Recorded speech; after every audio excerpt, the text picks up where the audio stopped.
Dawn McVey here. Today we're going to talk about using Papertrey's ink pads to do a simple watercolor technique on our projects. So grab a paintbrush, a cup of water, and your ink pads, and let's get right to it. Okay, so to get started we need to do some stamping, and I'm going to start with my Delightful Dahlia stamp set. There are a couple of flowers I'll need, and the little bud, and both leaves.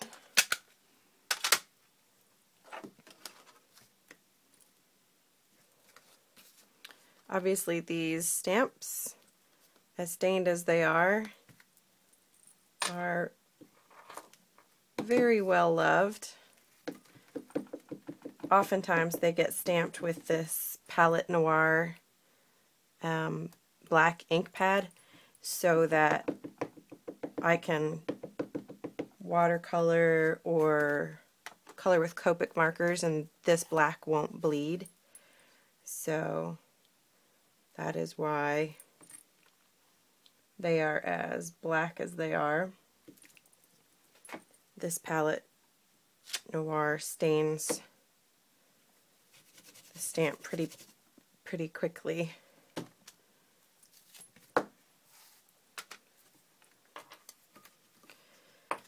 Now we'll do some small flowers.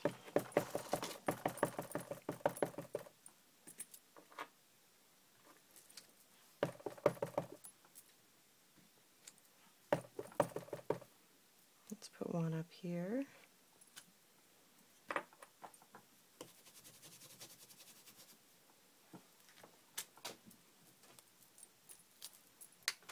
And let's go ahead and add the little bud. Tuck him in right up here.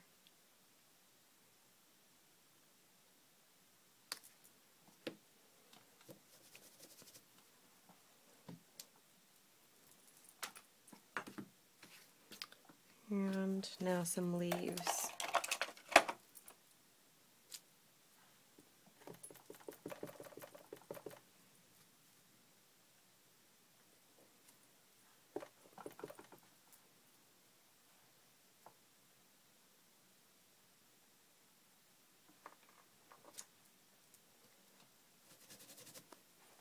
I like to do the big leaves first to fill the biggest holes, and then I can just go back in and fill any remaining holes with a small leaf.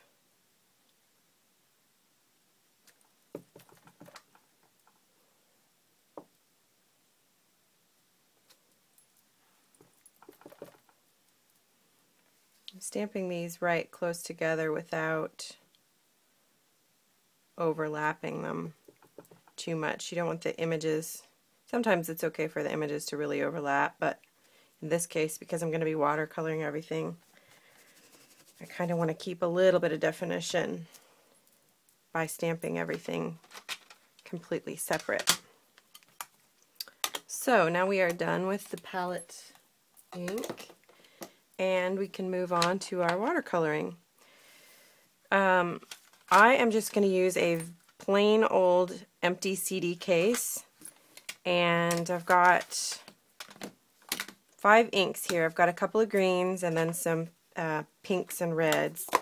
And to get started, I just want to mash the ink pad onto the plastic, essentially just transferring some ink from the ink pad to the plastic.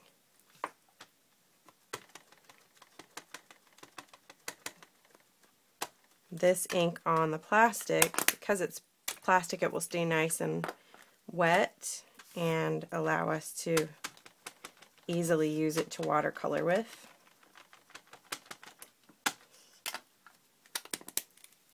You'll want to keep those ink pads handy because you're probably going to need to reapply ink here a time or two. So if you're following along, don't put your ink pads away just yet. One more.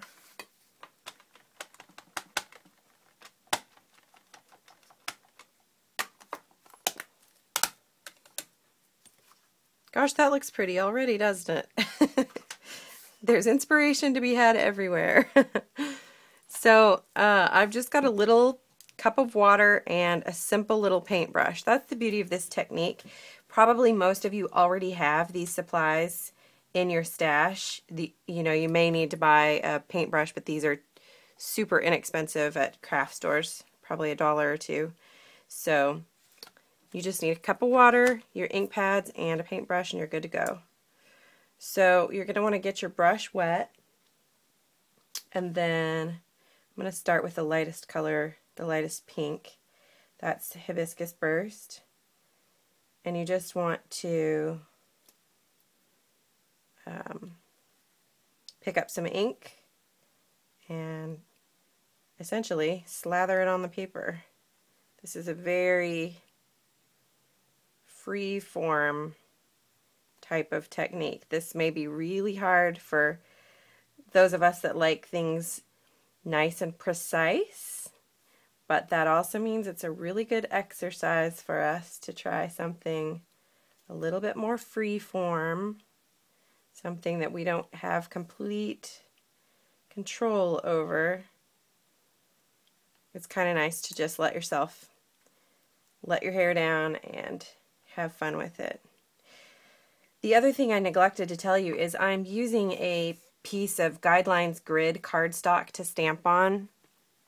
Can you see already when you add the color, the lines just sort of pop out and are still really visible in the areas where you've watercolored. So it adds another cool bit of texture and dimension that you don't really have to do anything to achieve. See what I mean right there? We've added, those lines are just popping out as we add color. It looks really cool.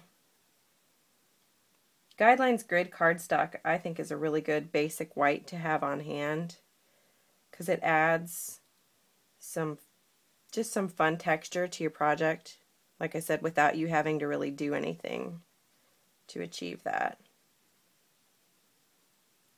So essentially here all we're doing is pushing some water and ink around, filling in those images. Before you change colors, be sure and always get your brush wet. Rinse the old color off your brush before you dip it in a new color. And if your brush starts to feel dry, add a little more water. If the color is too sort of faded, you need a little more ink and a little less water.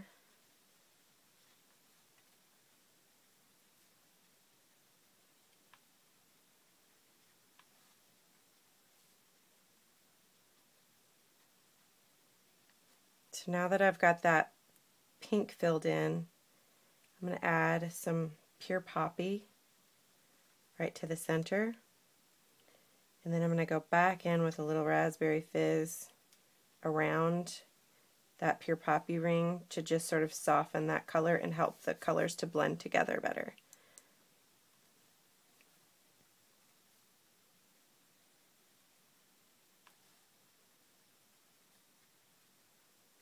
These colors will also lighten considerably as they dry, so don't be afraid if you feel like you got too much color and it's brighter than what you wanted. Wait until it's dry, and I think you'll probably be surprised to see that it's a lot lighter and maybe exactly what you were looking for in the first place.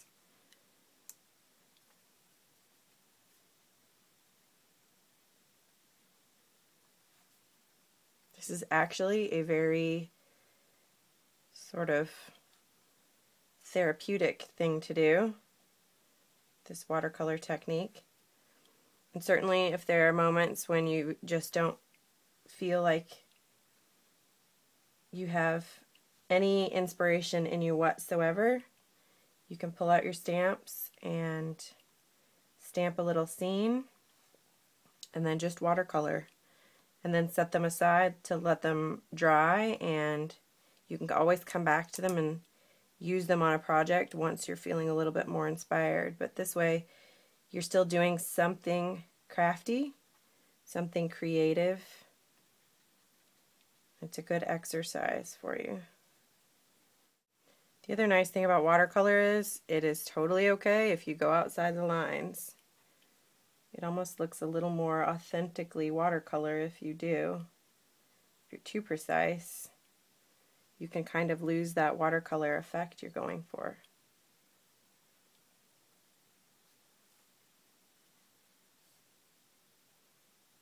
So this is simply chartreuse. I'm adding to the leaves first. It's a really great color. I love Simply Chartreuse.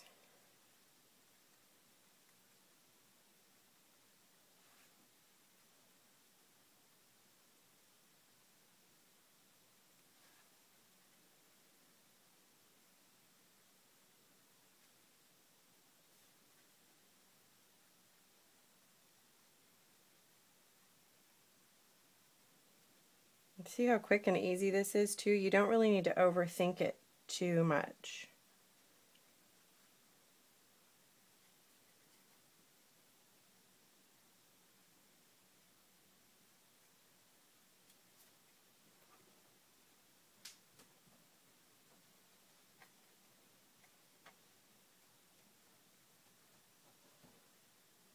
So now that I've got the chartreuse on there, I'm going to go back in with this new leaf and add some brush strokes to the veins on the leaves. Don't panic. I know right now that looks really crazy, but as it dries, those colors are going to blend together quite a bit and the lines won't be nearly so harsh and it will turn out really pretty. But by adding a second color like this, you add a lot of dimension to the leaves if you add that. I like to add it right in the center on the veins. It looks pretty crazy at first, but it'll be really pretty when we're finished.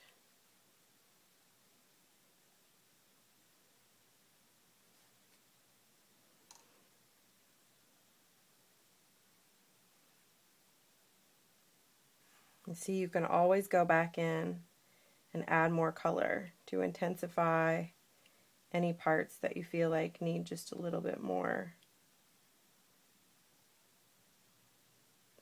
pizzazz.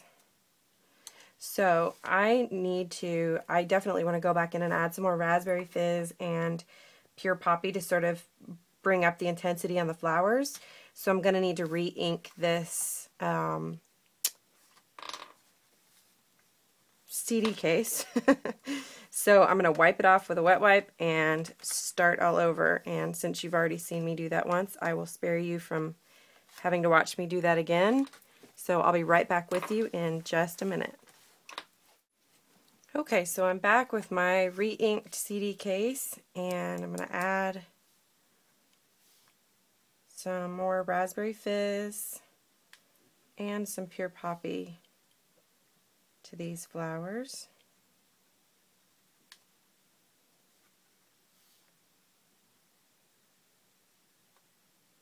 You can see already how much lighter they've gotten just in the minute or two it took me to re-ink that case.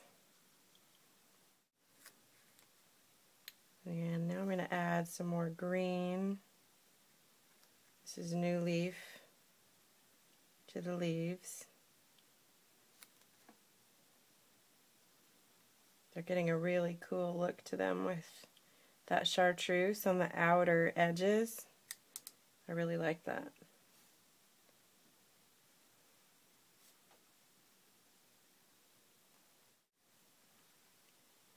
It's basically just back and forth until you get the exact, well, it's never going to be exact. I suppose it is watercolor after all.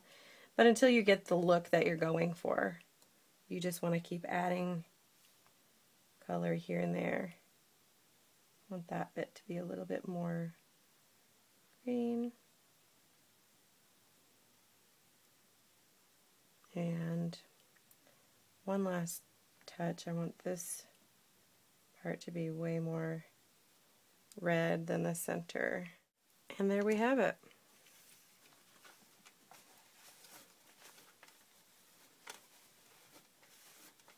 So once you wipe your CD case clean, use a wet wipe, washcloth, paper towel, whatever you have on hand. It's good as new. So now I'm going to add a sentiment. Let me just carefully put that water out of the way. And I've got my tagged sentiment stamp set here, and there is a birthday sentiment that I love that's in this set.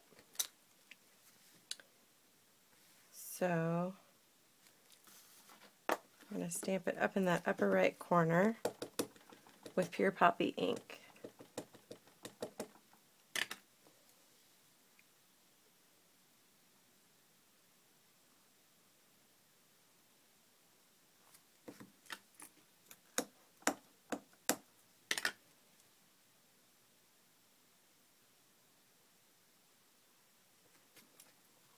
Sorry, I'm trying to line that up with a video camera touching my head.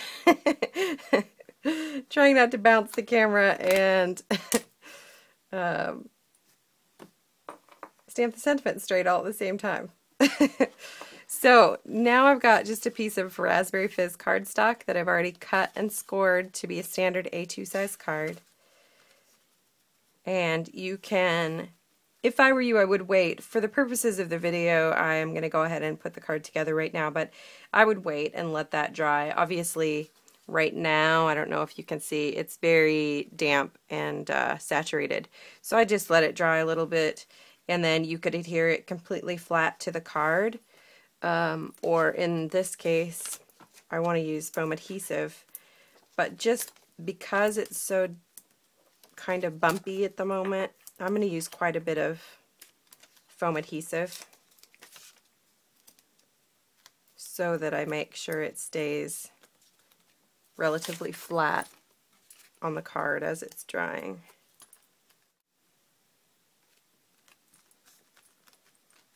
And there we have it. Watercolored with ink pads. A simple technique that involves supplies that you probably already have in your arsenal. So I can't wait to see what you do with this week's challenge. If you'd like to play along with this watercolor technique, be sure to head over to Nicole Hetty's blog for all the info on how you could play along. I can't wait to see your projects. Thanks so much for watching. This has been Dawn McVey with Make It Monday.